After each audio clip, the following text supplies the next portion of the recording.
kita ini 6 bulan yang lalu di sekitaran April, Mei, jual gabah itu nggak bisa terima uang tunai. April ya, April. Iya, itu kan diambil sama tengkulak tuh. Kemudian dia jual dulu berasnya ke pasar, setelah itu baru bayar ke kita. Nah, sekarang ini lagi rebutan, gitu loh, lagi rebutan. Nah, maksud saya jangan membeli ketika lagi gerebutan. Kenapa sih membeli itu tidak dilakukan ketika petani lagi banyak gabah, kemudian diserap sama juragan gini, yang jadi problem ini kan kita nggak bisa nebak nih beras ada di mana. Kan problem Indonesia adalah itu, karena data tentang keberadaan beras itu kan tidak terdata secara baik. Ini yang melahirkan silang pendapat tentang data produksi. Nah, di mana beras? Ya beras hari ini di tukang, di bandar. Kalau menurut Deddy Mulyadi, anggota Komisi 4 DPR RI, sekarang itu stoknya ada, nggak di gudang penggilingan, tapi ada di tukang, ada di bandar. Benar demikian, Pak Batara?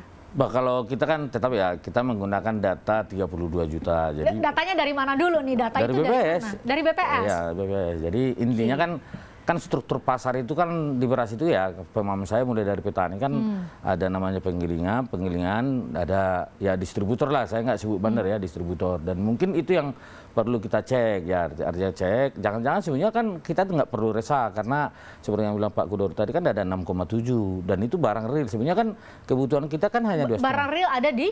Jadi tadi yang distributor itu kan rumah tangga sudah tersedia gitu loh.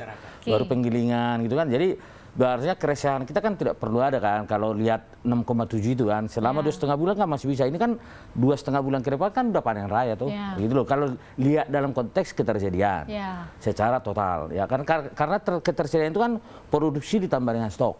Itu bahasanya, bukan produksi doang, produksi ditambah stok. Kalau darurat baru impor. Ya itu teorinya kan. Jadi artinya apa ya, kalau kami itu kan dalam konteks ketersediaan pasti menyatakan aman, karena kita itu lihat di pasar itu nggak ada yang ibaratnya kosong lah. Baru kedua, distributor juga saat ini mungkin banyak yang megang istilahnya Pak anggota Dewan Terhormat tadi itu kan, karena kita belum klarifikasi kan mereka itu sebenarnya logistiknya, tapi kita sudah survei bahwa angka itu ada gitu loh.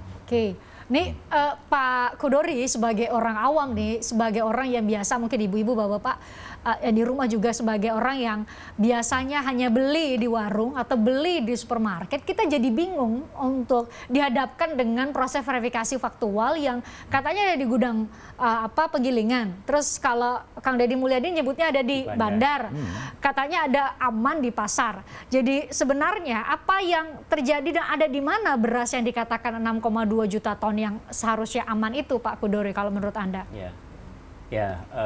Mungkin data dulu ya. Data sebetulnya data yang digunakan oleh data produksi ya, Kementerian Pertanian, Badan Pangan Nasional, Bulog sama, sumbernya sama. Yaitu dari Badan Pusat Statistik. Betul.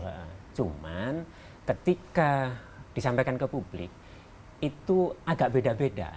Apa yang menyebabkan perbedaan itu? Perbedaannya adalah sesuai dengan interest kelembagaannya. Gitu. Apa interest dari masing-masing kelembagaan? Bisa disebutkan satu persatu? Misalnya Kementerian Pertanian tentu fokus kepada bahwa sampai akhir tahun nanti kita itu surplus. Gitu. Surplus menurut data BPS. Tapi itu tidak mengada-ngada kan? Enggak. Itu real? Datanya sama, iya, datanya sama. Jadi surplus 1,7 juta ton. Tapi ini masih ada potensi, menunggu potensi panen di November dan Desember. Periode ini ya? Iya, jadi surplus 1,7 itu bisa lebih tinggi, bisa lebih rendah, tergantung 2 bulan ini. Gitu. Perum Bulog? Nah, Bulog sama, gitu, sama menggunakan data ini juga. Cuman yang jadi masalah sebetulnya yang kita bicarakan hari-hari ini itu adalah bukan soal produksi. Kita tahu produksi itu setiap tahun surplus, tapi surplusnya nggak besar. Nah, yang kita bicarakan hari-hari ini, termasuk perbedaan, sepertinya ada perbedaan data, ya, perbedaan perspektif, itu adalah stok yang ada di Bulog. Cadangan beras pemerintah yang dikelola oleh Bulog. Yang kalau jumlahnya tipis, itu kalau pasar panas, pasar harganya terus tinggi, dan itu menyebabkan inflasi, pemerintah tidak bisa operasi pasar dong. Tidak bisa melakukan intervensi pasar secara besar-besaran. Kalau stoknya tipis. Ya. Nah, kalau stoknya tipis, itu secara psikologi, pasar juga akan merespon secara berbeda. Mereka-mereka yang menguasai beras dalam jumlah besar, itu bisa saja memanfaatkan situasi gitu. Memanfaatkan situasi itu sudah terjadi menurut Anda saat ini? Sudah terjadi? Belum. Ada data bahwa dari Bappenas yang mengatakan bahwa dari Juli hingga November ada kontribusi kenaikan harga beras terhadap inflasi umum, atau menurut Anda itu bisa dimitigasi? Kalau beras penyumbang inflasi bukan sesuatu yang baru. Ya. Memang kalau kita kaitkan dengan kondisi 2020-2021, itu beras bukan penyumbang inflasi utama. Ya. Penyumbang inflasi utama oleh komoditas yang lain. Kenapa? Karena memang banyak anomali di situ. Tahun 2020-2021 saya kira nggak bisa jadi analisis, karena ada bansos beras dan macam-macam lah, yang itu membuat harga tidak jadi normal. Ini selama pandemi COVID-19 Betul, ya maksudnya. Nah, yang terjadi sekarang itu adalah fenomena balik ke normal menurut saya ya. Jadi sebelum pandemi itu ya seperti ini gitu.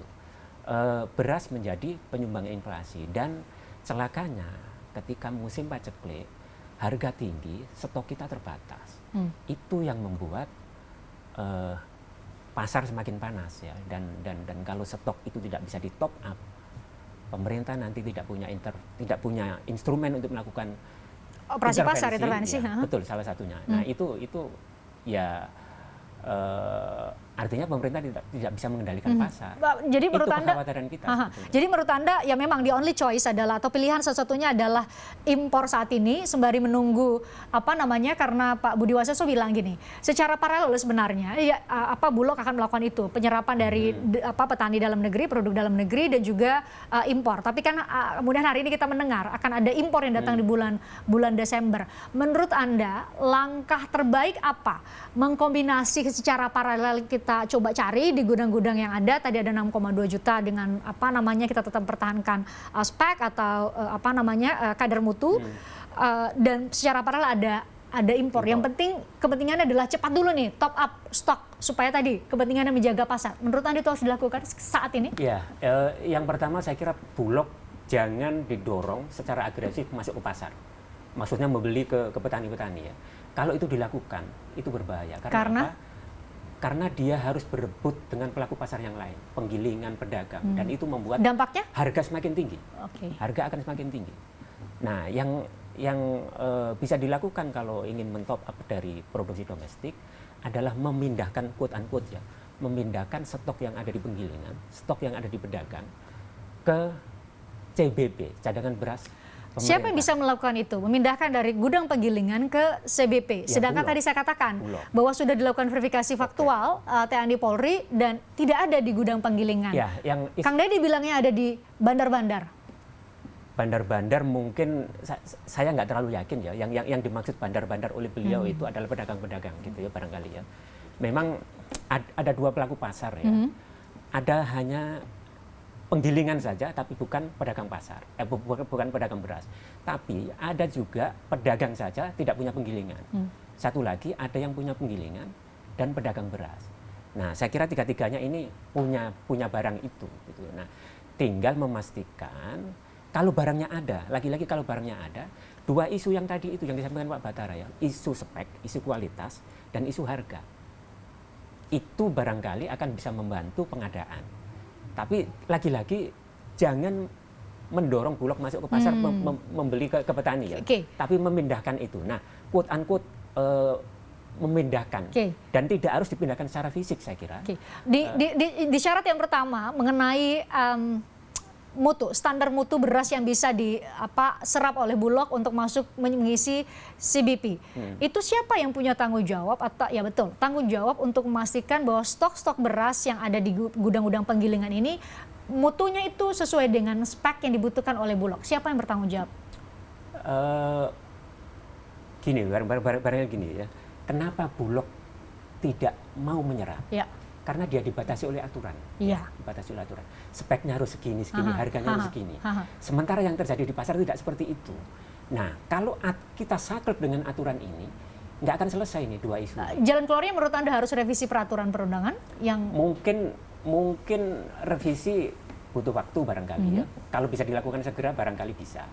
Tapi barangkali mungkin pemerintah sepakat gitu ya, berbagai otoritas itu termasuk pelaku Bulog itu dibolehkan gitu untuk menyerap di luar ketentuan gitu ya.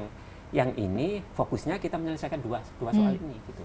Nah, kalau kita sepakat ini, barangkali meskipun tidak dapat besar, barangkali akan ada tambahan, ada top up dari pengadaan dari dalam negeri.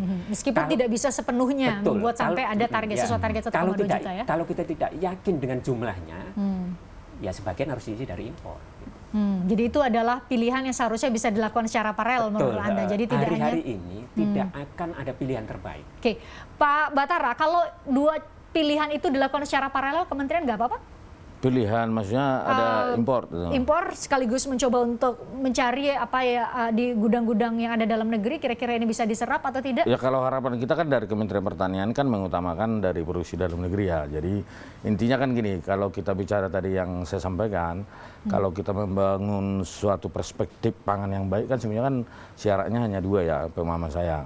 Pertama itu kan persyaratan umumnya adalah tidak bawa APEK, baru misalnya dia tidak mengandung residu melebihi ambang batas, kan itu persyaratan baru logam berat. Yang persyaratan keduanya kan yang tadi persyaratan fisik biologi biasanya kan kalau di jagung ada aflatoksin, kalau di beras kan ada kadar air, baru ada namanya soso kan kalau untuk putih ya, baru ada misalnya butir patah segala macam. Jadi sebenarnya kan SNI 6128 2020 itu kan ada medium 2 ya. Ya jadi itu menurut Anda masih bisa diserap? Ya 75 25 kan beras utuhnya 75, baru beras patah 20, baru meniri 5. Jadi sebenarnya ya itu saya sampaikan tadi, kalau kita menyatakan artinya ketersediaan itu tersedia, tapi memang ini lagi musimnya kan produksinya apa ibaratnya ya mungkin kalau dibandingkan dengan kebutuhan ya agak kurang ya. Tapi ada disparitas antara yang ada saat ini dengan yang dibutuhkan. Ya, tapi kan pergerakan barang ini kan tidak hanya